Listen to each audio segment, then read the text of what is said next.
Vramardhanam Devaki Paramanandam Krishnam Vande Jagadgurum. So we'll continue from where we left last time. We completed verse number 26 of the 10th chapter of Vibhuti Yoga. So as I mentioned in my previous class, none of the chapters, or in fact none of the verses of Bhagavad Gita are irrelevant. Some people have the tendency to think that there are certain important verses which we need to remember. But most of the 700 verses, almost all of the 700 verses, including those of the first chapter, they indicate something which make our spiritual life meaningful. In fact, a lot of things which pass in the name of spirituality has nothing to do with spirituality. It is our material nature, our desire to enjoy the world, which finds expression through the rituals that we pass off in the name of religion. So that is the problem. Whereas here, Bhagavan Sri Krishna in the Bhagavad Gita, he tries not to trivialize anything that we see around us. It's quite the opposite of what people do. They reduce religion to something that will satisfy their desires. They want to accomplish their desires which they have for things of the world or for other material needs, which they try to fulfill because they find it difficult through their own self-effort to achieve success. So then they turn to God. That is why most of the religious ideas and ideals that have become popular is nothing but an extension of materialism. So we want material welfare. We want to enjoy all the things of the world with minimum effort.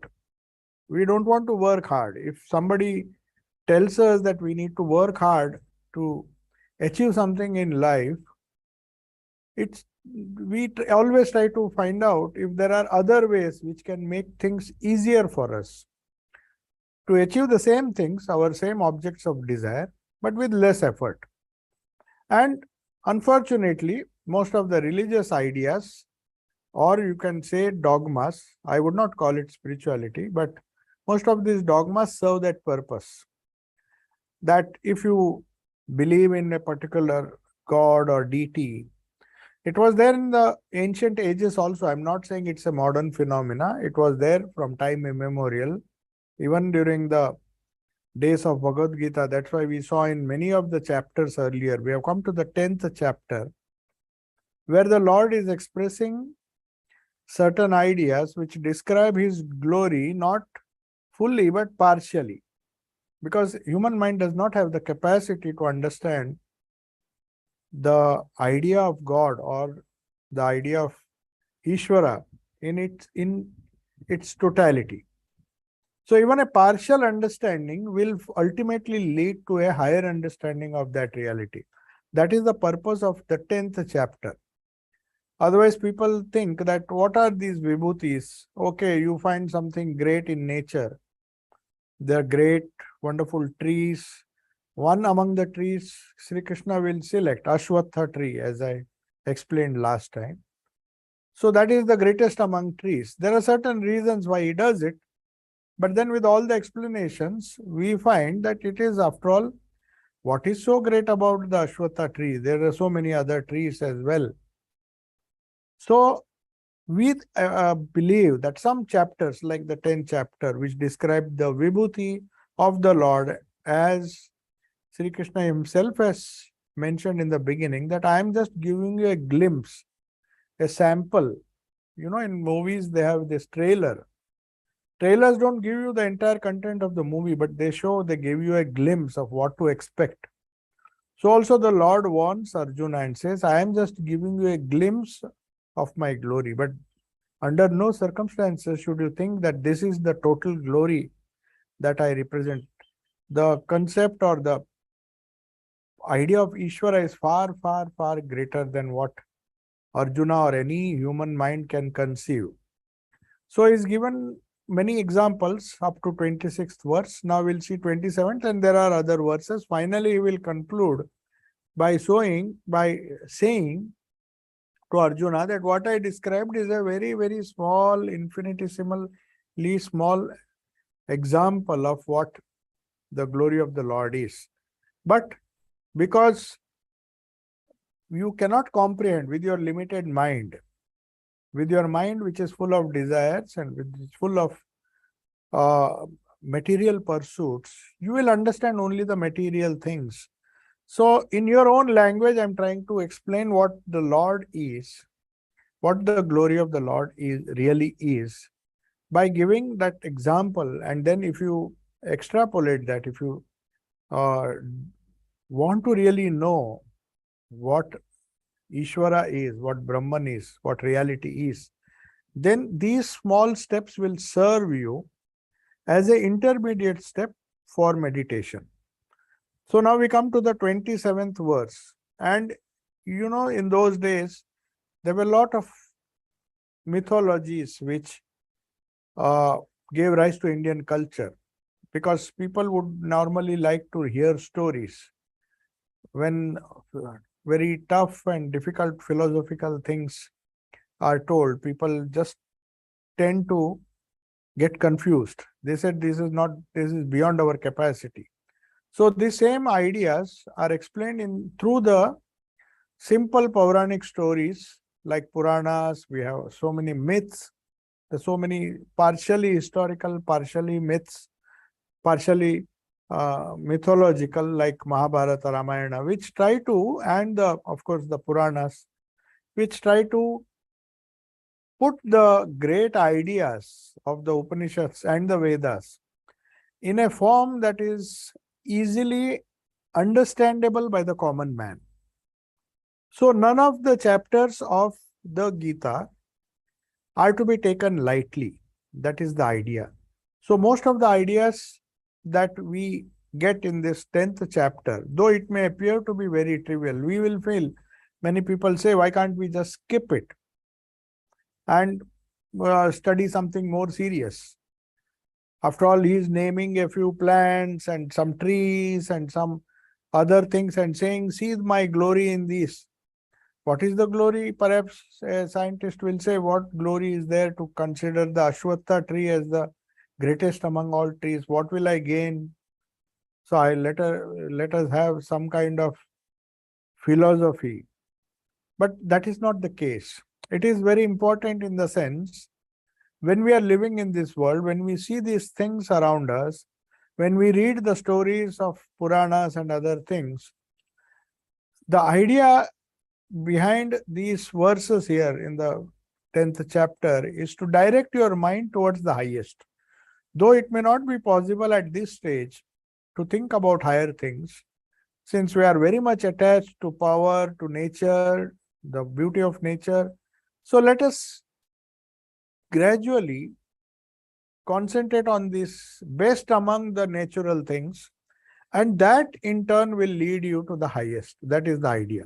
So this background you have to understand before we discuss. Now this 27th verse is about some stories. They are not objects from nature, because these are all myths. And these myths have some value, they have some significance. So this verse says, Uchchai Shravasam Ashwanam Viddhimam Amrutam Udbhavam Airavatam Gajendranam Naranam Cha Naradhipam. Now in this verse, he is talking of the famous myth where the churning of the ocean of milk, they saw Kshira Sagara. There is an ocean of milk. It's, of course, obviously you don't have an ocean of milk. You can't have an ocean of milk, but it's a myth. It has certain symbology. It signifies something. So in that mythological story, Shiva is also involved in that. The churning of the ocean of milk, which is known as Kshirsagara, by Devas and Asuras. Devas and Asuras are not just mythological characters. They are very much people who belong to this world. The good people, but very often weak. and the bad people who are very often strong. It's a contradiction, but that is how the world is. So in this myth tells us that the good people are not necessarily strong, nor are the bad people necessarily weak. So what happens is, when there is a conflict between the good and evil, or the devas and asuras, very often the stories will show, if you follow these myths very carefully, it is the asuras who ultimately who win, not ultimately, who win. And then the devas have to take the help of Shiva or Vishnu or any other god and then defeat this asura. So that is an eternal story. There are so many stories, but there is a reason behind all these stories. So this great myth, which is known to almost every Hindu, if he has read at least the basic stories of Hinduism, the basic myths, which are significant. We have to remember that it's not just some cock and bull story like fairy tales of the West, which are just created by human beings. No, these are created by great rishis who wanted to convey some spiritual truth.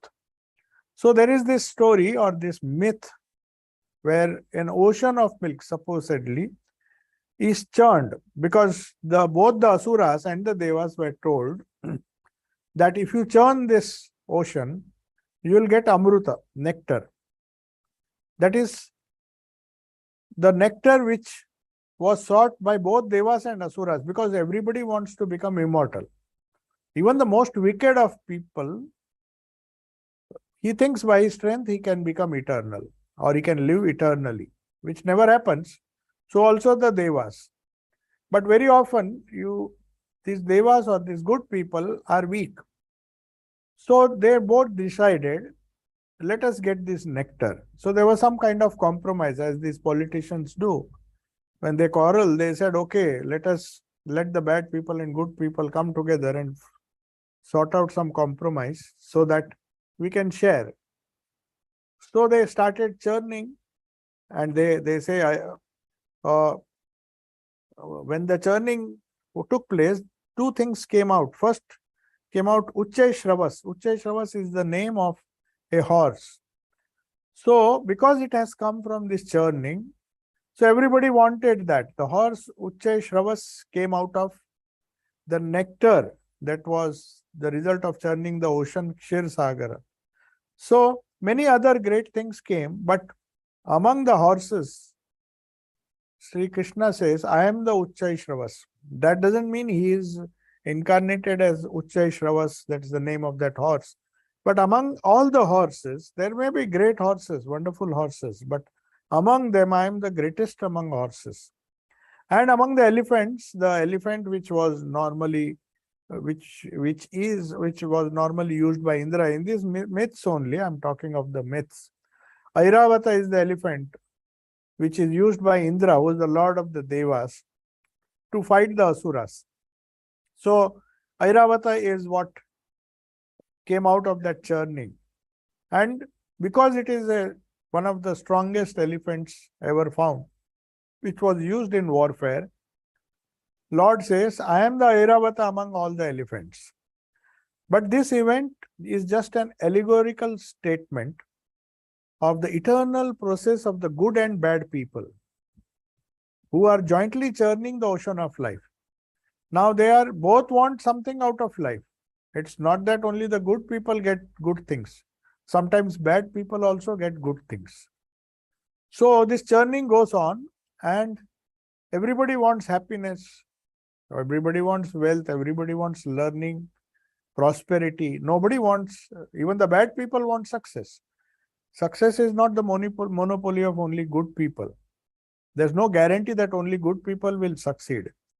Very often, strong people, like bad people, apparently they succeed, but in the worldly sense, not in the spiritual sense. The worldly sense, they will definitely have some kind of temporary success. They will have wealth, they will have learning, they will have prosperity. Whatever they want, they have by the power of their strength. So here they thought, by churning, this story is representing the mad race for wealth, learning, and prosperity, which we churn in the ocean of life. It's not just the milk ocean that we are churning, it is the ocean of life. Everybody is struggling in her or his own way to get the maximum out of this world.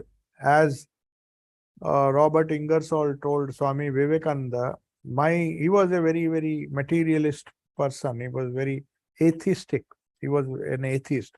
He said, I just believe in squeezing the orange of this world dry. I don't care what happens to others. I just want to grab my share by hook or by crook. And that is how I'm going to enjoy. That was his philosophy. But Swami Vivekananda told him, see, things are not so easy. You perhaps think it is as easy as squeezing an orange and getting every drop of it. But if you come to the real path of Dharma or Vedanta, it teaches a better way of really negotiating this world, where you can enjoy every drop.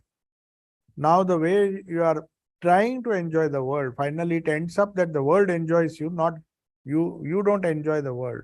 You try to squeeze the orange, but all the drops are taken by somebody else. That is how Swamiji explained, and that is what this story also indicates. That both Devas and Asuras wanted to churn the ocean of Kshirosagar, that is the ocean of life. It's an allegorical statement. It is an eternal process going on. It's nothing to do with myths. It is a real story going on, only we need to know how to interpret it. So jointly churning the ocean of life,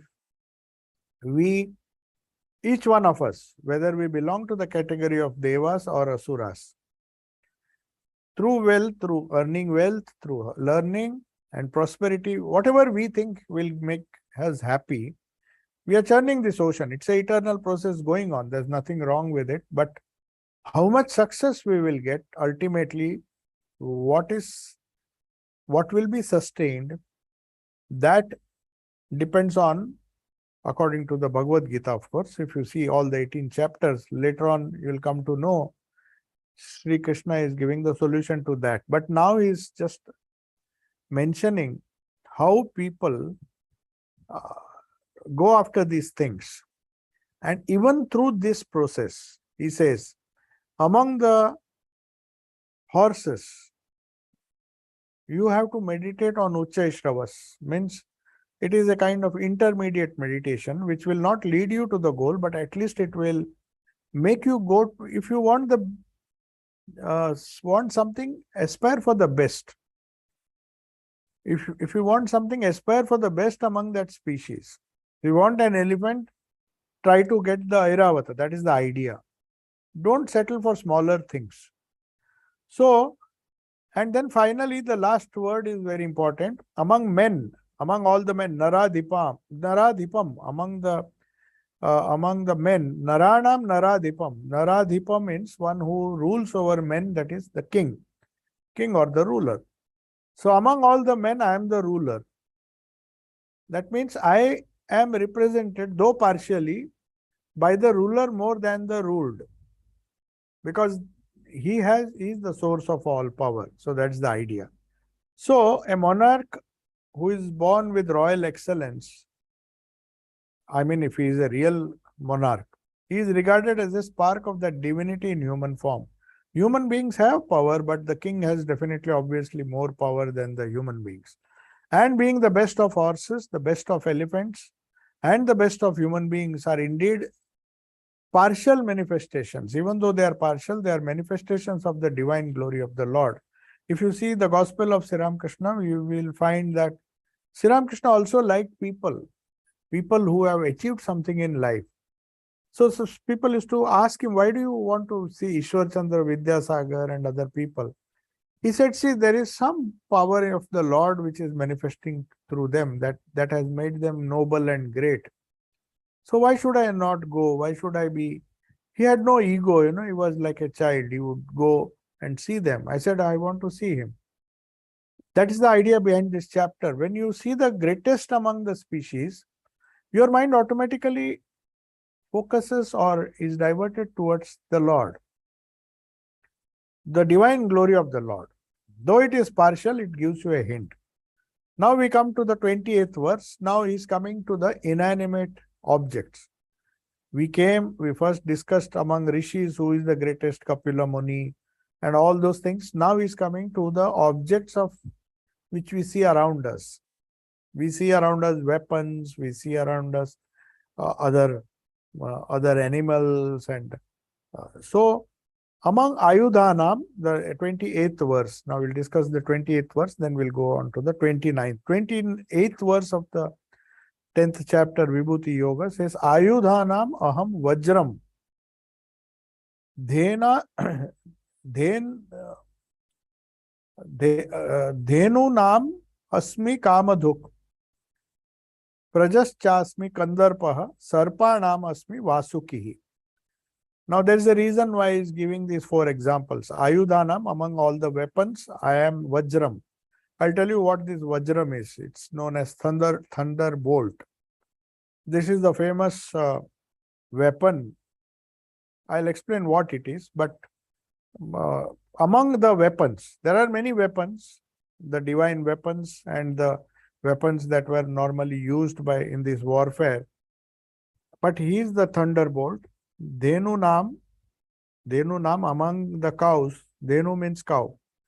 Asmi Kamaduk, Kamaduk Surabhi, the other name of Kamaduk is Surabhi, the heavenly cow. They say this cow yields all desires. And Prajanaha cha asmi, Prajanas cha asmi, Kandarpa. Kandarpa is the god of Kama or lust, Kamadev, because without that, no creation is possible. Then Sarpanam Asmi Vasuki. Vasuki is another serpent. I'll tell you why these things are singled out by the Lord as the greatest among their particular species. So normally you see we have Vishnu or Narayana having weapons. And the 2 main weapons is the Gada. That is why it is also known as Gadadhara. If you see Vishnu's symbology, if you see the drawings which are made of Vishnu or Narayana, they normally he has 4 hands and he has a mace. Mace is the Gada, and there is Gadadhara, and discus is the Sudarshan Chakra or the Chakra, discus. They are the weapons of Narayana. So, but instead of referring to these 2 divine weapons, which are normally found with Vishnu, Sri Krishna is mentioning a 3rd weapon.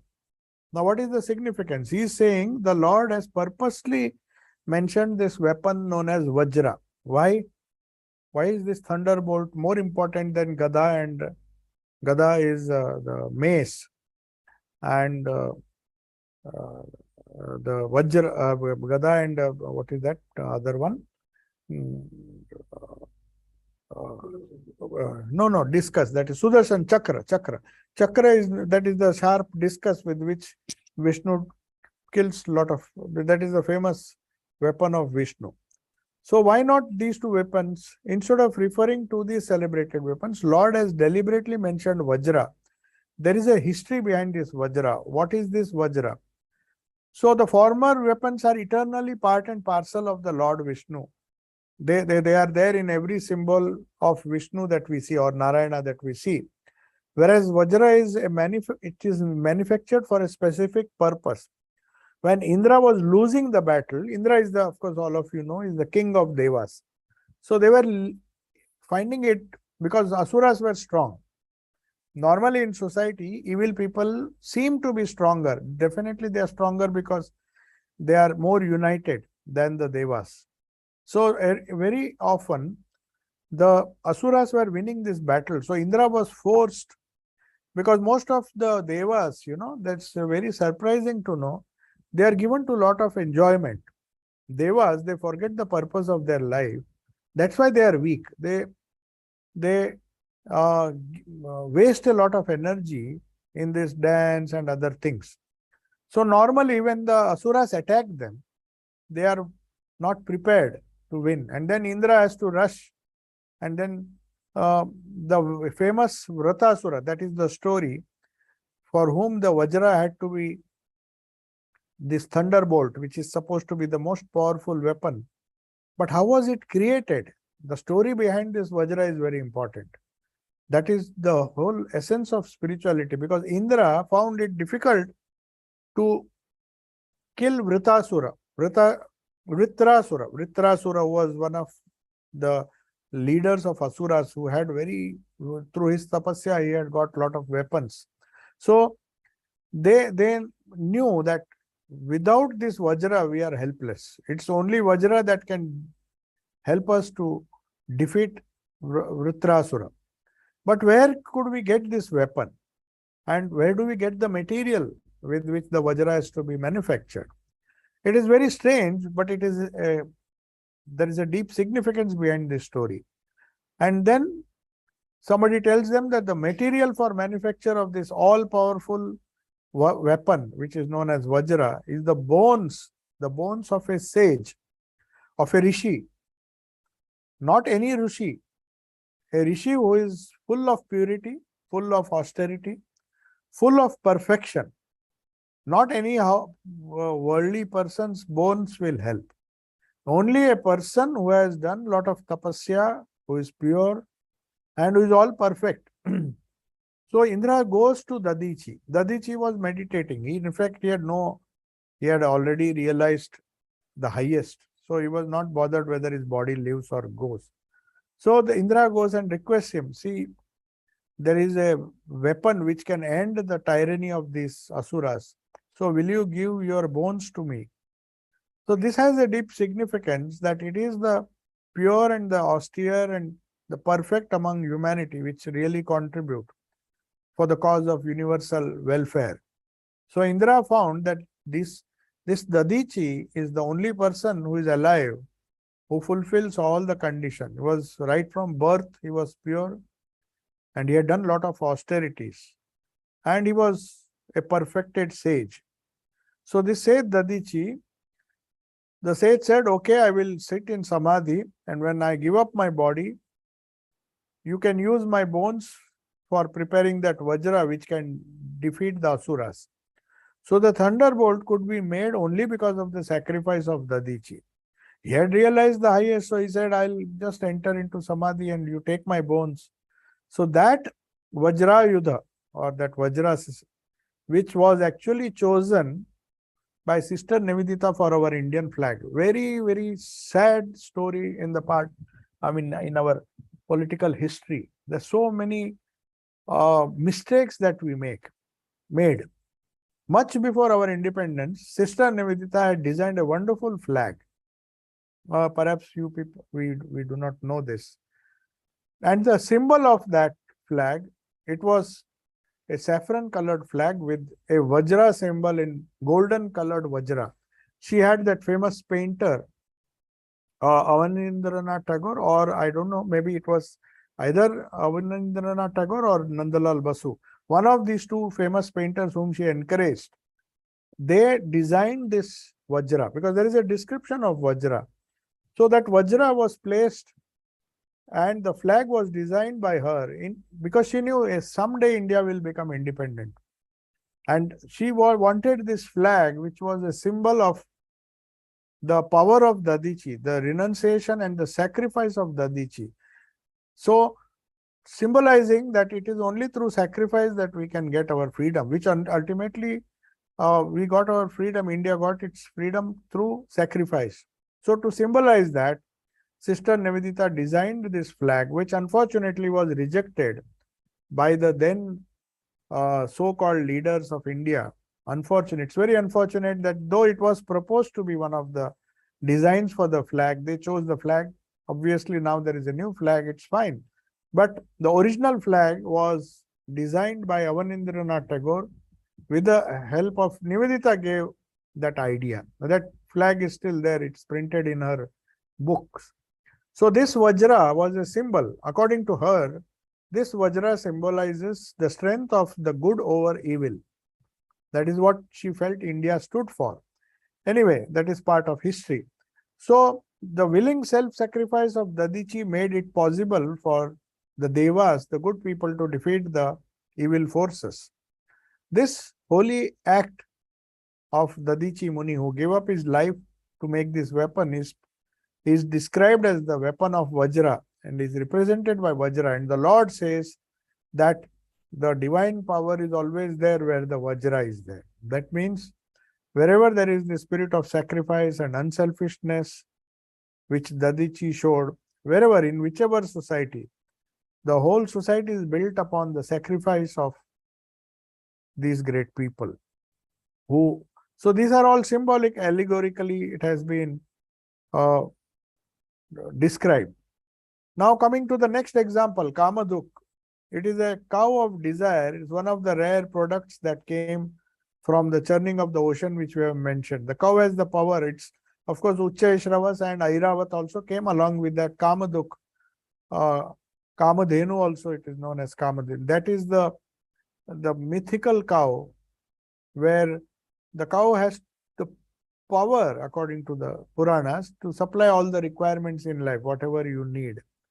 So tradition says that Rishi Vasishtha, who was the guru of Rama, in Ramayana it is there, this Rishi Vasishtha, he could support all the students, including Rama and all his brothers. They were under Vasishtha Muni's ashram. So they were never in want because he had this divine cow, Kamadhenu, Kamaduk it is called. So because of this cow, he could feed all the students, obviously free of cost, because all the things that were necessary for the Gurukula was available, and this Rishi did not have to bother to collect money to feed this. So this is another allegory.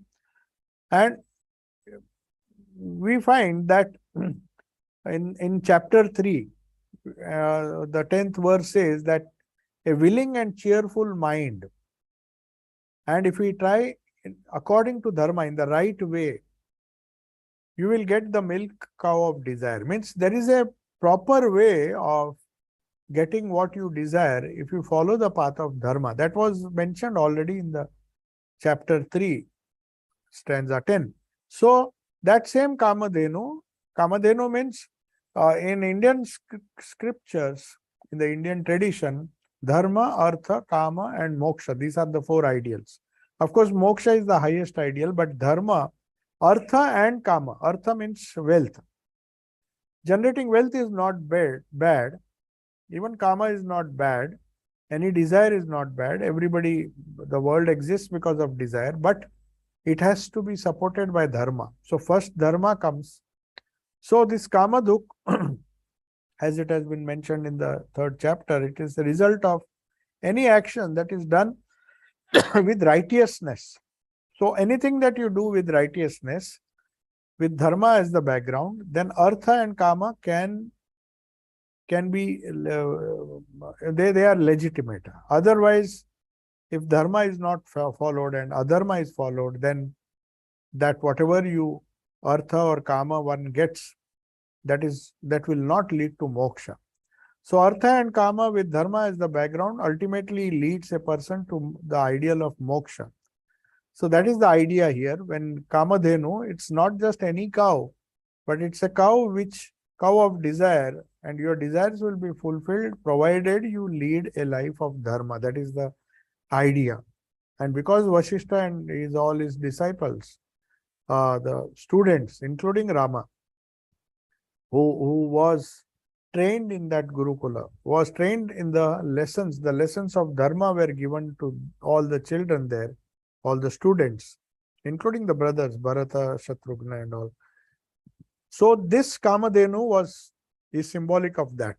And this was the cow that was supplying all the needs in the Gurukula. So those who have an exuberant mind, full of righteousness, justice, dharma, his ventures, his holy ventures, they become not only successful, but they can be considered as glories of Lord. So artha and kama was never considered bad in the Indian society, though moksha was the highest ideal. But still, artha and kama, if they are supported by dharma, they can be considered as glories of God. Now we come to kama, artha we came. Now Kandarpa, among those who lead to rebirth. I mean, somebody has to carry on the creation. It is known as prajanan, means you give rise to the next generation. So Kandarpa, so without Kama, there is no progeny is possible. So you'll not. So that urge also Sri Krishna says in some way or the other, it is part of the divine Lord's wish that continues, that Prakriti continues to give birth to. I mean, nature is always creating something. The Lord puts that urge in Prakriti as one of his divine attributes so that the creation continues unimpeded. Now, coming to Vasuki, why does he call Vasuki as the greatest among all serpents? So, the serpent is normally a venomous creature. Sarpa is not a very, you can say, not a very noble creature. Of course, the snake does not bite unless you trouble it. It is a very, that way it's a very mild animal. Unless its life is threatened, it does not bite. So this venomous creature, Sarpanam, among all the Sarpas, there is another symbology associated with the snake. It's also compared with the Kundalini, the symbol of Shakti, the cosmic energy. Normally, the Tantras explain it this way, that a coiled serpent, all our nervous energy which is there which passes through the spinal cord, the Vyana Vayu, among the 5 Pancha Pranas, there is this Vyana which is in a coiled up form. Only a little is released, and that is responsible for all our nervous energy and all the activities that we do. It is not even 1/100th of what we are capable of. So we are hardly using, most of the nervous energy is wasted. So it is symbolized by a serpent which is not active. It's symbology. There's nothing, no serpent involved in the idea of Kundalini, but Tantra has used this as a symbol. It's a symbol of Shakti, the cosmic energy inside all of us. The vast reservoir of cosmic energy is symbolized by this serpent. But that serpent is in 99.9 or in the majority of human beings, it is dormant. It is totally dormant. And with the small portion, we are doing all these things and we think we are doing great things. But that dormant power, which is known as Kundalini Shakti, is represented by the serpent. And all our happiness, all our misery, the life, death, all are expressions of this energy. To the extent we have more energy, the more capable we are to face the situations of life. And if a person is not able to face the situation, it is this lack of energy. So the negative expression is the poison in the snake. Snake by itself is not a bad animal, but its poison is bad.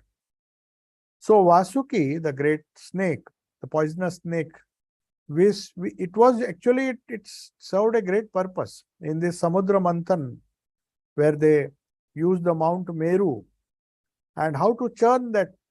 So they got hold of this Vasuki, the biggest among snakes, and they used it as a rope to churn the ocean. So the Lord, in fact, speaks of the cosmic energy, which is symbolized by the serpent Vasuki. And he says, among Sarpas, I am not an ordinary snake. I am the greatest among all the snakes. So meditating on the different types, this is the Vasuki snake. But then in the next verse, we will find, we come to another analogy, which is known as Anantas Chasmi Naganam. There is another variety which is known as Naga, the cobra. Varunoha, in fact, it is rather strange, but Vishnu is often shown as sleeping on a bed of the coiled, the huge serpent known as Ananta. He is the biggest among all the Sarpas, Nagas, not Sarpas. Sarpas Vasuki, but among the Nagas, the big serpents, he is the one on whom Vishnu is reclining. If you see the Hindu symbology, you will find this Sheshanaga. We call it Sheshanaga, or also he is known as Ananta. So he is actually, they say it's an incarnation of, Balrama is an incarnation of Sheshanaga. In the Krishna Leela, they say. So he is the support, he is the protector, or the, you can say the asana, the support of Vishnu himself. Vishnu is lying, and with his hood, the Naga, which is known as Ananta, is supporting him. So Anantas Chasmi Naganam Varuna Yadasam Aham. Now, what is this Varuna? Varuna among the water deities. Now, every force of nature, air is known as Pavana.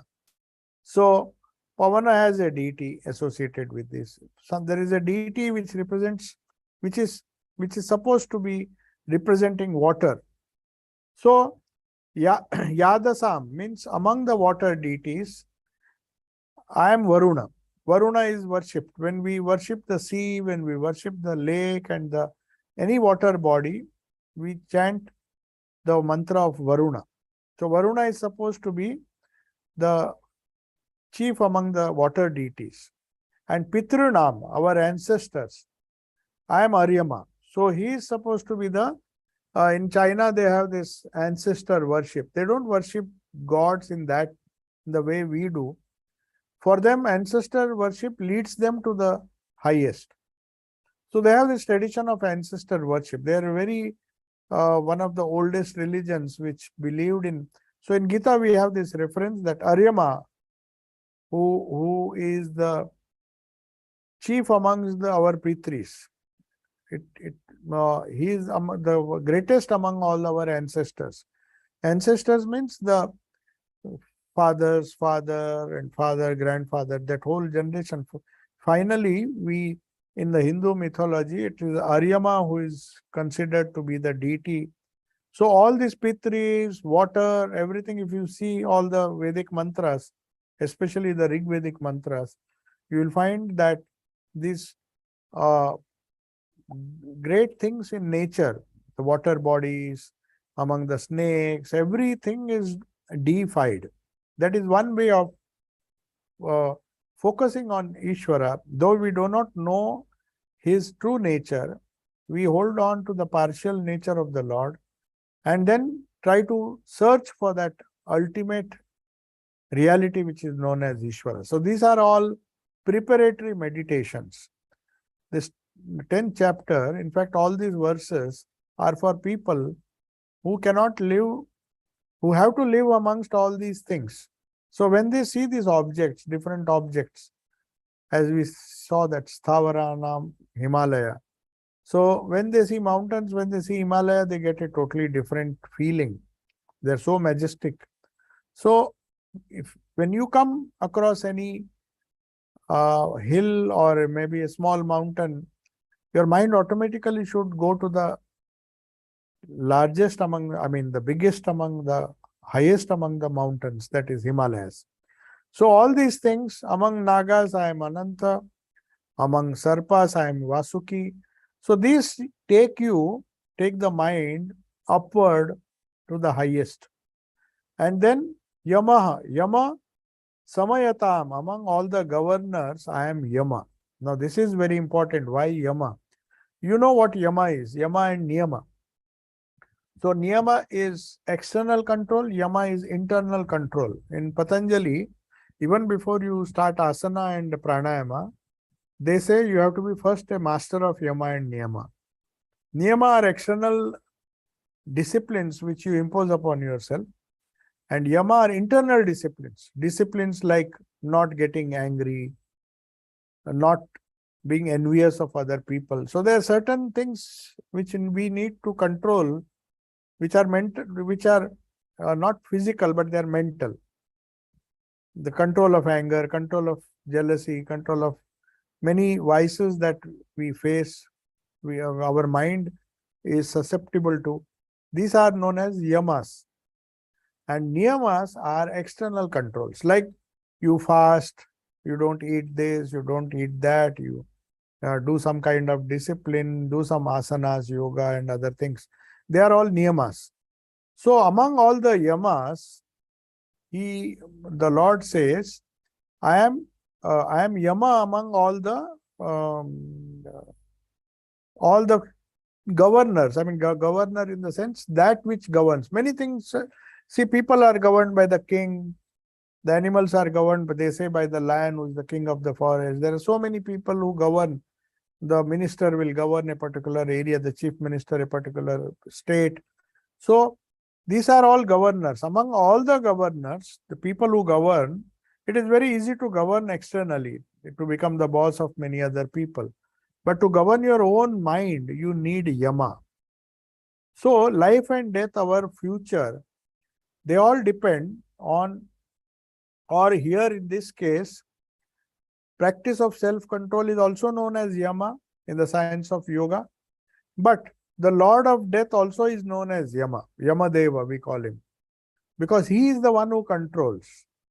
I mean, our karma, we can't go on, whatever causes are there, they will lead to certain effects. We can't say that I'll behave any way I like, and then the results, I don't have to bear the fruits of those karma that I do. So Yama is supposed to be the dispenser of the fruits of the karma. So as I mentioned in our Raj Yoga class, that three things are determined by our past karma, that is jati, ayu and bhoga. What species will be born, where will I born, which family I'll be born, what facilities I'll get for practice of religion, and how long I'll live. These things are all determined by our past karma. Jati, ayu means the span of our life. How long I'll get a chance to practice all these things. And finally, bhoga. Bhoga means experiences, good and bad. It includes bad experience as well.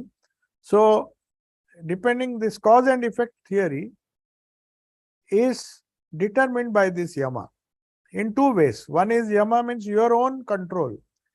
Your own self-control will decide what your future will be. May not be in this life, or maybe may not be immediately, but after many years. So what you do now will result in your future. That is known as Yama. In the science of yoga, it is known as Yama, but the same Yama is symbolically represented by the king of death, who is also known as Yama.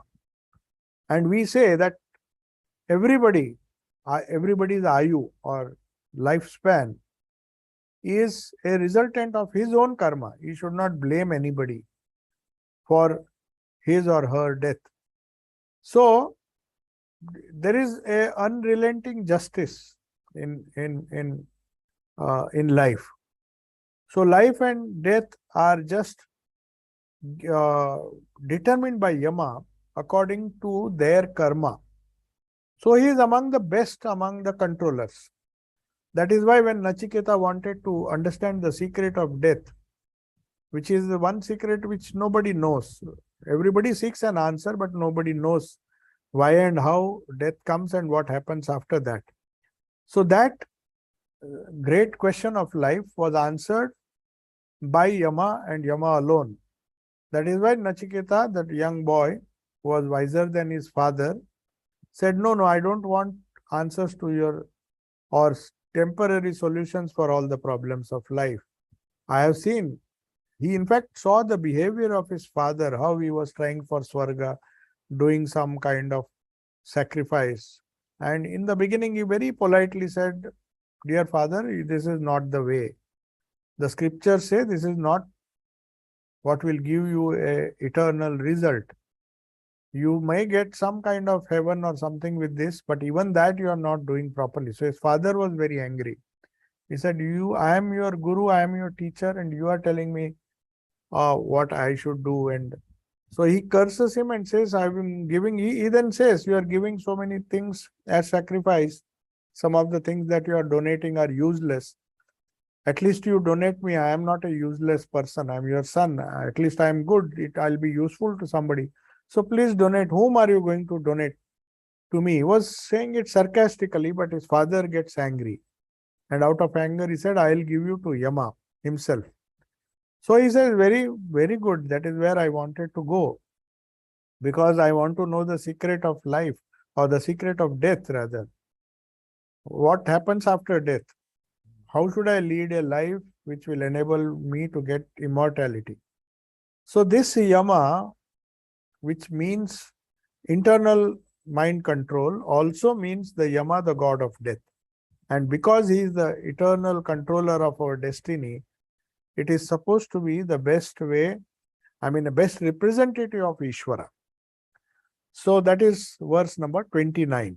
So this Yama, or it comes from Ishvara himself. That's why Krishna is saying, you, among all the governors or among all the people who govern or rule this universe, I am the ruler of the mind, or the ruler of our destiny, of everybody's destiny. So whether it is a king or a beggar or a good man or a bad man, final destiny is decided by Yama.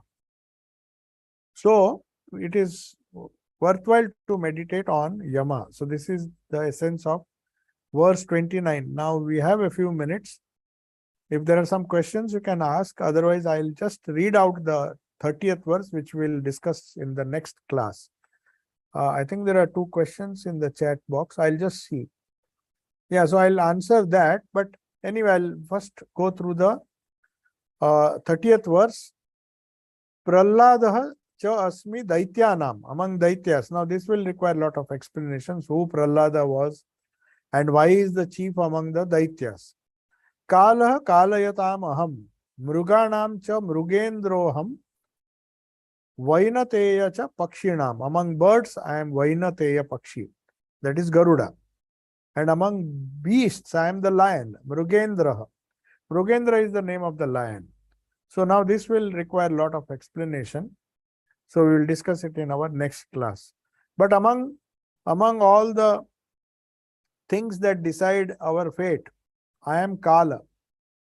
The Lord himself says in the beginning that I am Kala, I am the time, I devour everything. In fact, if you see the next chapter, which is known as the 11th chapter, where he describes himself as the eternal time which swallows everything, good people, bad people. He in fact showed the Vishwarupa Darshana in the 11th chapter. That will come to that later. There are many verses in this 10th chapter now. So among all the Daityas, I am Prahlada. I'll just translate this for you this time. Next time we'll discuss in detail. Among Daityas, I am Prahlada. Among all the things which decide our destiny, I am Kala. Time, they say, untied waits for no man. Time is something which once you lose, you don't get. You get it back. It is eternally devouring everything. Time does not spare anybody, neither the richest or the poorest, the king and the servant and the slave, everybody. So among all the people who who are responsible for our destiny, I am Kala. So Ishvara is Kala. And among beasts, I am lion, Mrugendraha, Mruganam, and Vainateya, son of Vinita. Vinita, Garuda is supposed to be the son of Vinita. So Garuda is a bird. All of us know what role it played in Ramayana and all.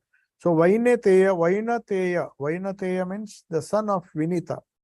His name is Garuda. Pakshinam. Pakshi means among all the birds. So let us discuss in the next class. But there's one question which I'll answer. There's time for only, I think, one question. Is there any difference between Asuras and Rakshasas in the Shastras, or are they the same? Yeah, Rakshasas, now you have these Daityas also. We will come. Prahlada was actually supposed to be the head of Daityas. So there are some minor differences. They're not much. Rakshasa or Asuras, I think Asura is a more ancient word. We will find this Devasura conflict in the Vedas, Rig Veda itself. In fact, there is a story. Rig Veda, some people have gone into the historical details of Rig Veda, that the Zoroastrian religion, the Persians, for example, they were known as Ahura. Asura because in Persian language, in those days, they could not pronounce Sa. So Sindhu became Hindu. Ha. So Asura became Ahura. So Ahura Mazda is their god. And they have their scripture also. The Zoroastrians, they believe in Ahura. So they say it is some of the asuras in conflict with the devas, they were driven out from the. So asuras are not demons or anything. They are strong people, and they do not follow dharma. But because of their strength, they win most of the battles. So that was a race. So, but Rakshasas and all these are Puranic concepts, maybe symbolizing the same thing, but there is a slight difference. As you say, Daityas. Prahlada was a very holy person, boy, though he was born, the son of Hiranyakashipu, who was the king of those titans, if you would like to call them by that term. Rakshasas, Asuras, Daityas. Daitya is another name. So, we'll see, even among the Daityas, among the bad people, there are certain good people, and one of them was Prahlada, who was a great devotee of Vishnu. In fact, he was the one who was responsible for the Narsimha Avtara. Vishnu came as Narsimha, half man, half lion, to save him. So he is the model for all bhaktas, though he belonged to the Daityas. So among asuras also there are good people. So there are some noble Rakshasas also. In fact, if you see the brothers of Ravana, even Ravana himself, but for one fault, he was also a very great scholar, but one of his brothers, Vibhishana, was also a Rakshasa according to myth. But he was a very noble person and a devotee of Rama himself. So these concepts are there. We have to consider its implications in the modern day world. Really, these myths have to be taken allegorically or figuratively. They should not be taken literally. That's the idea behind these myths. These stories which have this background. That is why we will find even Sri Krishna mentioning it. Till now you saw in Sankhya Yoga, they're all very scientific principles of Vedanta, which he is describing. But then he's taking the Puranas also, some of the Puranic stories which were popular in those days. So he's trying to make a synthesis of all the spiritual literature that was available. Even yoga, the idea of Upanishad. In fact, every chapter of the Gita is known as Upanishad. Then it is one yoga, Sankhya Yoga. Then every chapter is named as a yoga. So there is a confluence of yoga, Dhyana Yoga, the 6th chapter. So like that, every Bhakti Yoga, 12th chapter. So all these yogas, the concepts of yogas, the concepts that were prevailing in those times, Daityas, Rakshasas, Sarpas, Nagas, and all these different species, which are part of our myth, has been taken up, so that it's not just trying to trivialize or the philosophy that is to be understood from the Gita, but also to point out to people who meditate on the lesser things, lesser truths. As Swami Vivekananda always said, we are going from lower truth to higher truth, not from error to truth. So there's nothing totally wrong in this universe. So we have smaller versions of truth or lesser versions of truth. We go to higher and higher truth by meditating on the best among the lesser versions. That is how a phased model is given by this chapter. So that's the idea. Thank you. So I'll take leave. Shall I take leave now?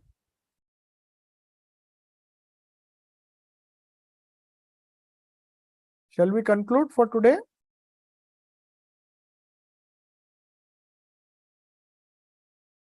Thank you, Maharaj. Yes. So I'll conclude. Thank Om you, Maharaj. Shanti Shanti Hari Om Tat Sat Sri Ramakrishna Arpanamastu. Pranam.